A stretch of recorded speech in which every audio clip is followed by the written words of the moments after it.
A sabedoria dá àquele que a possui direção em tudo o que esse faz.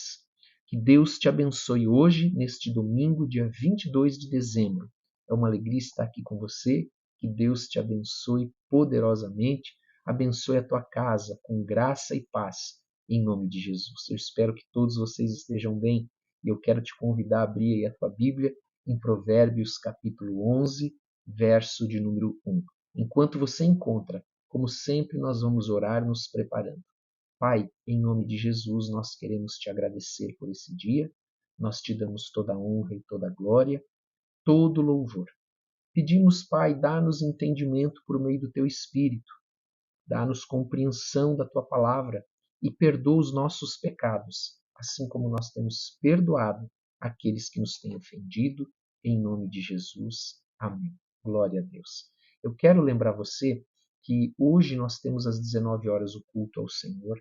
Nós antecipamos o culto do dia 25 para o dia 22, que é hoje, porque nós sabemos que muitos vão estar reunidos com a sua família e assim você vai poder participar hoje conosco também. Tenho certeza que o Senhor vai trazer uma palavra que vai edificar o teu coração, em nome de Jesus. Vamos ler então Provérbios capítulo 11, verso de número 1, que diz assim: balança enganosa é abominação para o Senhor, mas o peso justo é o seu prazer. Naquele tempo, alguns homens eles tinham o costume de usar pesos adulterados para levar vantagem.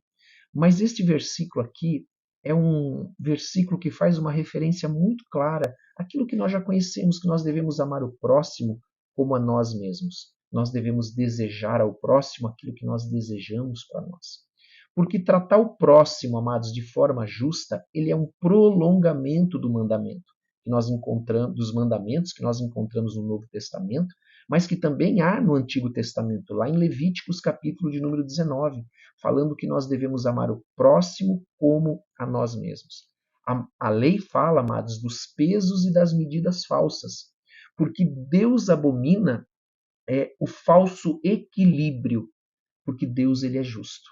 Quando ele fala desses pesos e medidas falsas, não só as consequências, né, nos relacionamentos sociais, enfim, né, da corrupção, mas ele também fala desta justiça de Deus, porque Deus é justo e Deus ele abomina todo falso equilíbrio, aquilo que parece ser, mas não é, que eram os pesos e medidas enganosas. Versículo de número 2. Em vindo a soberba, sobrevém a desonra, mas com os humildes está a sabedoria. Como eu disse para você, a partir do versículo do capítulo de número 9, Provérbios ele vai sempre trabalhar assim, cada versículo que nós temos são 2 versos, um o oposto do outro. E aqui nós vemos, em vindo a soberba, sobrevém a desonra, mas com os humildes está a sabedoria. Então a raiz da palavra soberba é muito interessante, porque no hebraico a raiz da palavra soberba é ferver. Significa aquilo, ele vem de uma raiz de algo que é exagerado. Então, de uma postura de afronta, e normalmente, deveria pelo menos ser assim, essas são posturas sempre de pessoas que não têm Deus, pessoas sem Deus. Mas deveria ser assim, a gente sabe que não é, né? Não é uma verdade que somente aqueles que pelo menos dizem, né, que tem Deus, não são todos que agem dessa maneira como deveria com humildade. Porque ser humilde, amados, é ter uma postura modesta. Ter uma postura modesta que expressa aquela dependência de Deus, de que não é autossuficiente, mas que depende de Deus, que tem o próximo em alta estima também, não trata o próximo com desdém, como se fosse alguém inferior, mas ama o seu próximo. E é isso que esses 2 primeiros versículos, eles falam de uma maneira muito profunda sobre amar o próximo como a nós mesmos. Versículo de número 3. Nós vamos ler agora do 3 até o 9. A integridade dos retos. Por que nós vamos ler do 3 até o 9? Porque o versículo 2, ele falou sobre esse contraste, que é sempre esses versos agora, sempre com esse contraste em Provérbios, do orgulho e da humildade. A partir do verso 3, nós vamos ver agora um contraste ou uma comparação entre a retidão com a perversidade e os seus efeitos. Então, a integridade dos retos os guia, mas os pérfidos, a sua mesma falsidade os destrói. Versículo 4. As riquezas de nada aproveitam no dia da ira, mas a justiça livra da morte. A justiça do íntegro endireita o seu caminho, mas pela sua impiedade cai o perverso. A justiça dos retos os livrará, mas na sua maldade os pérfidos serão apanhados. Morrendo o homem perverso, morre a sua esperança, e a expectação da iniquidade se desvanece. O justo é libertado da angústia, e o perverso a recebe em seu lugar. Vamos ler até esse versículo 9, agora vamos falar sobre esses versículos que nós acabamos de ler. O ímpio com a boca destrói o próximo, mas o justo ou os justos são libertos pelo conhecimento. Então, como eu disse, esses versículos aqui, eles falam sobre essa diferença entre a retidão e a perversidade e os efeitos que elas trazem para aqueles que são retos, são justos, e para aqueles que são ímpios, não andam no caminho do Senhor, entre aquele que é sábio, porque o temor do Senhor é o princípio da sabedoria, e aquele que é insensato. Então, ele faz uma comparação aqui, nós podemos usar essa ilustração como de um pastor que guia suas ovelhas, a sabedoria, claro, né? Como guia suas ovelhas através de uma região perigosa, de um lugar perigoso para as ovelhas. Então, este pastor guia com sabedoria, conduz as suas ovelhas em segurança, mesmo que seja um lugar perigoso, porque nós vimos aqui, amados, nesse texto, que a riqueza ela não vai poder livrar o insensato, o ímpio, no dia da ira, no dia da morte. Porque eu brinco com essa frase onde diz que o caixão ele não tem gaveta. As nossas riquezas não vão poder fazer nada por nós no dia do juízo de Deus. Então, sabe, amados, o justo ele pode ser até exposto à angústia. E ele é. Todos nós somos, em algum momento, expostos, passamos por angústias, por tristeza, mas o Senhor sempre vai nos dar escape e vai nos defender.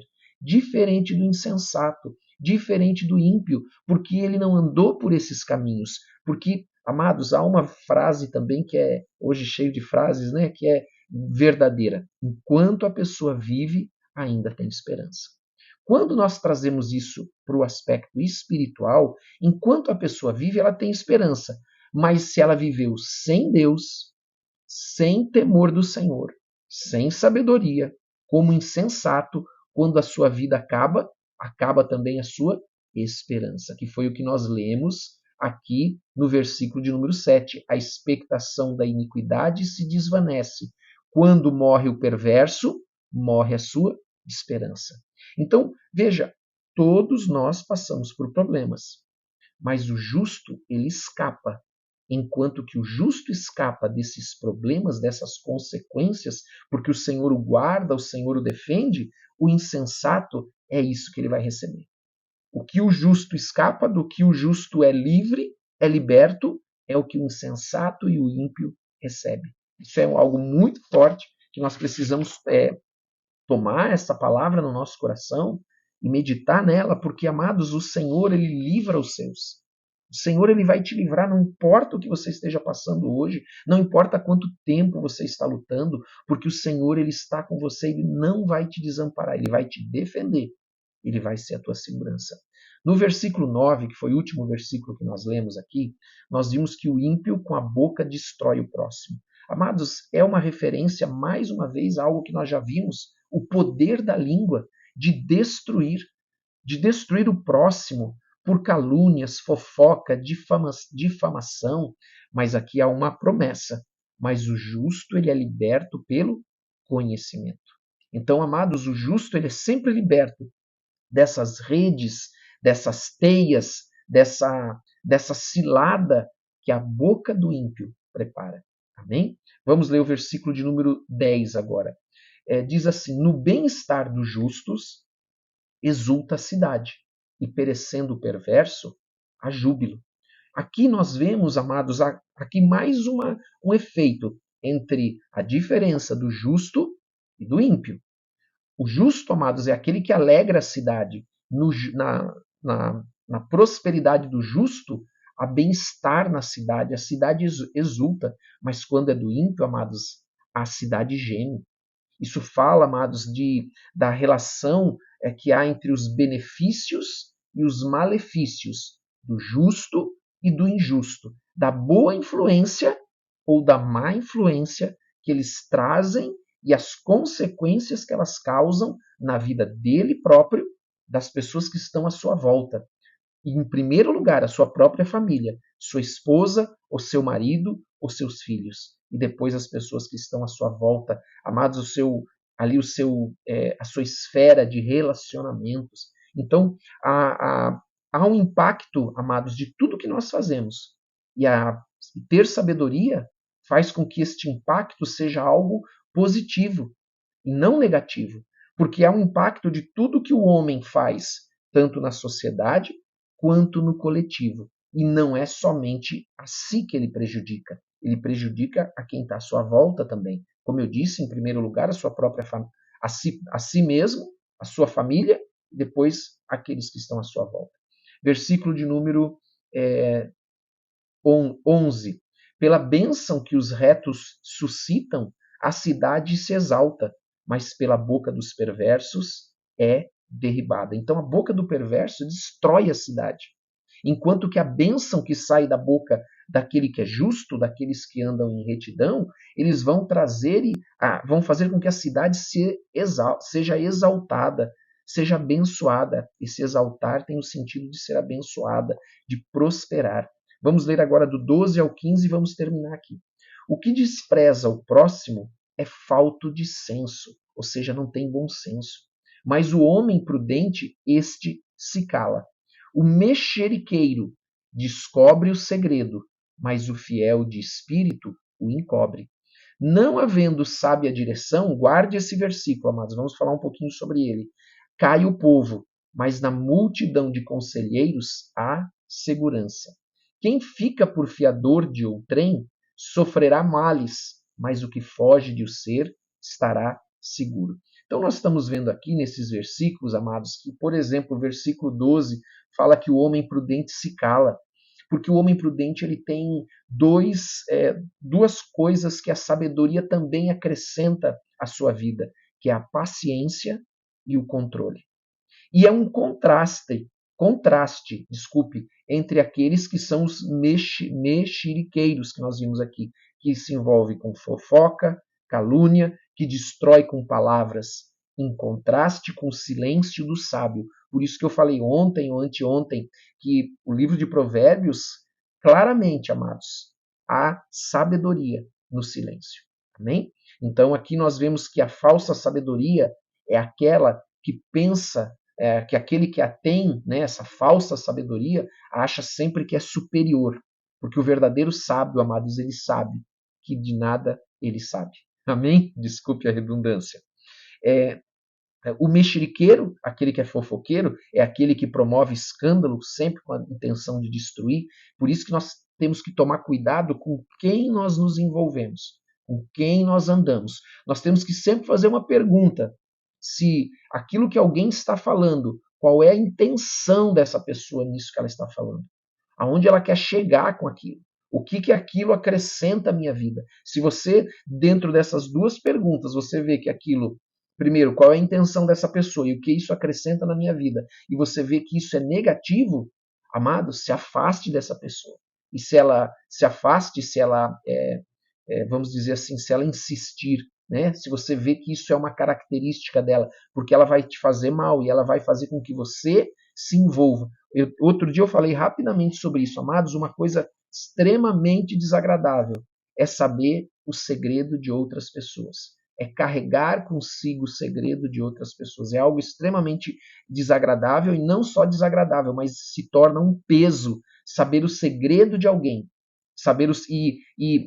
Normalmente essa pessoa, em algum momento, ela vai se voltar contra você porque ela sabe que você sabe o que não deveria saber.